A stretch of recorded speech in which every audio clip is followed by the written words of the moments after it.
La docteure Nathalie Granvaux est professeure à l'Université de Montréal et co-directrice du réseau québécois COVID Pandémie. Bonjour, docteur Granvaux. Bonjour, Madame Béja. D'abord, sur la suspension des voyages vers le Mexique et les Caraïbes, le but, on le sait, c'est d'empêcher les variants de la COVID-19 d'entrer au pays. Est-ce que c'est trop peu, trop tard, comme le soutient l'opposition commune?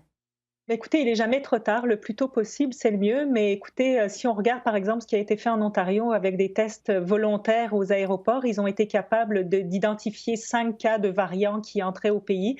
Donc, je pense que tout ce qu'on peut faire le plus rapidement possible va être bénéfique. Donc, c'est malheureusement un peu tard, mais quand même, je pense qu'on a moyen d'intervenir parce qu'on a encore très peu de cas quand même. Oui. Et sur les mesures de quarantaine obligatoires dans un hôtel supervisé avec des tests de dépistage et tout, bon, ça aussi, ça a été annoncé vendredi, mais c'est pas encore en vigueur. Ça pourrait être jeudi.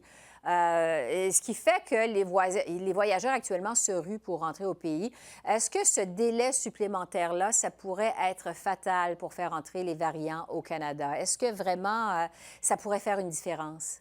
Oui, ben, c'est certain que si la grande majorité des gens qui sont à l'extérieur rentrent avant que cette mesure soit mise en place, on va en fait perdre le bénéfice de la mesure qui est de s'assurer que les personnes finalement retournent dans la communauté après leur quarantaine en étant sûr qu'elles ne puissent pas transmettre. Donc là encore, le plus rapidement possible sera le mieux. Je comprends qu'il y a des impératifs logistiques à organiser, c'est pas simple, mais le plus rapidement, il va falloir que ça se mette en place rapidement avant qu'on ait rapatrié tout le monde, bien entendu. Et sur le dépistage aux aéroports, on sait que l'Ontario n'a pas pris de chance et vraiment a imposé depuis ce matin des tests pour les voyageurs qui rentrent sur le territoire.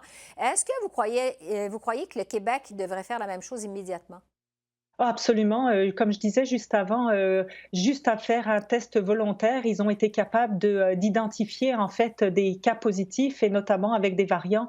Donc, le plus tôt on peut le mettre en place, même si toute la quarantaine à l'hôtel et tout ça est pas en place, si on peut au moins faire des tests, on va pas dépister tout le monde probablement, mais on va être capable d'attraper, certains cas et éviter une propagation et une transmission communautaire. Oui, c'est vraiment une course contre la montre, hein. C'est vraiment, Absolument. il faut agir très rapidement. Autre sujet chaud aujourd'hui aux communes, docteur Granvaux, les vaccins. Alors que Pfizer et Moderna vont reprendre leur livraison au Canada cette semaine, il y a de plus en plus de craintes que l'Union européenne impose des restrictions aux exportations de vaccins vers les autres pays, dont le Canada, évidemment. Est-ce que ça nous ferait moins de vaccins au Canada? Est-ce que vous, ça vous inquiète? Absolument, Oui. c'est très inquiétant parce qu'on n'a aucune capacité de production. Alors, je pense qu'on a 2 options. Bon, premièrement, on a les options de négociation, on a l'option des avec, également les nouveaux vaccins qui vont arriver, dans les prochaines semaines ou prochains mois.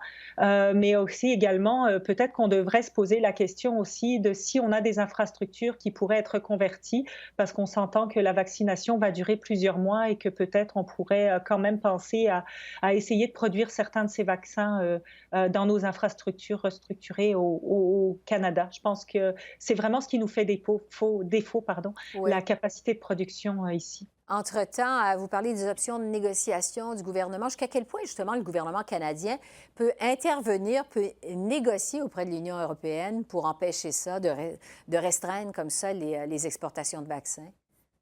Ben, écoutez, le gouvernement avait été très proactif à réserver, en fait, des doses bien en avance et à plus de compagnies que ce qu'on pouvait avoir besoin de doses finalement et je pense que c'était une stratégie très judicieuse. En fait, il y a certains pays qui ont réservé des doses qu'à certaines compagnies, alors que nous, on va avoir un éventail quand même. Donc, je pense que je pense que ce qu'il faut comprendre et que l'Union européenne, comme les Américains qui font un peu de protectionnisme eux aussi, heu, comprennent, c'est qu'un virus n'a pas de frontières. On le voit justement, on bloque nos frontières justement à cause de ça et que si l'ensemble du monde n'a pas accès à la vaccination en parallèle les uns des autres, en fait, on va rester dans une problématique et l'Union européenne aura toujours des problèmes qui vont émerger aussi si l'ensemble des populations n'ont pas accès aux vaccins. Oui. Pendant ce temps, on apprend que la pharmaceutique Novavax a finalement déposé vendredi sa demande d'approbation auprès de Santé Canada. Ottawa, on le sait, a déjà finalisé une entente avec Novavax pour acheter 52 millions de doses du vaccin avec l'option de s'en procurer 24 millions supplémentaires. Donc, c'est intéressant pour le Canada. Quand ce vaccin de Novavax pourrait être administré au pays? Ben, un petit peu, je dirais qu'à partir du moment où Santé Canada a toutes les données cliniques en main pour pouvoir les analyser, et on a vu par le passé, en décembre, que ça va très vite une fois qu'ils ont toutes les données. Ensuite de ça, ça va dépendre, je ne connais pas les capacités de production de Novavax et l'échéancier de la production, mais je pense que ça peut aller très, très vite d'avoir l'autorisation si toutes les données cliniques sont concluantes. Et puis ensuite de ça, ça va dépendre de capacité de production de Novavax, mais je pense qu'il ne faut pas se leurrer non plus. Toutes les compagnies ont vendu plus de doses que leur capacité de production Ouais. initiale. Mais plus on va avoir d'options au Canada, plus on va avoir de vaccins, plus on va pouvoir avoir de doses disponibles. Ouais. Et quand vous dites très, très vite, c'est une question de jours, une question de semaine? Une question de semaine, je pense quand même, en fait, je dirais, si, 2 semaines à peu près pour Santé Canada maximum, si toutes les données sont là. Puis ensuite de ça, je sais il a été discuté aussi qu'on ait, des doses qui arrivent en avance avant l'autorisation. Si elles sont prêtes, bah, ça ira encore plus vite. Puis on n'a pas les contraintes non plus de chaîne de froid comme on a avec Pfizer, donc ça pourrait aller très vite, peut-être un mois et demi, quelque chose comme ça. On devrait pouvoir voir des vaccins, si tout va bien. Un mot sur un autre vaccin, celui de Johnson Johnson, qui est aussi en attente d'approbation par Santé Canada. On dit que son efficacité serait moindre que pour les autres vaccins, mais que c'est quand même un vaccin unique, qui a une seule dose, donc il y a des avantages.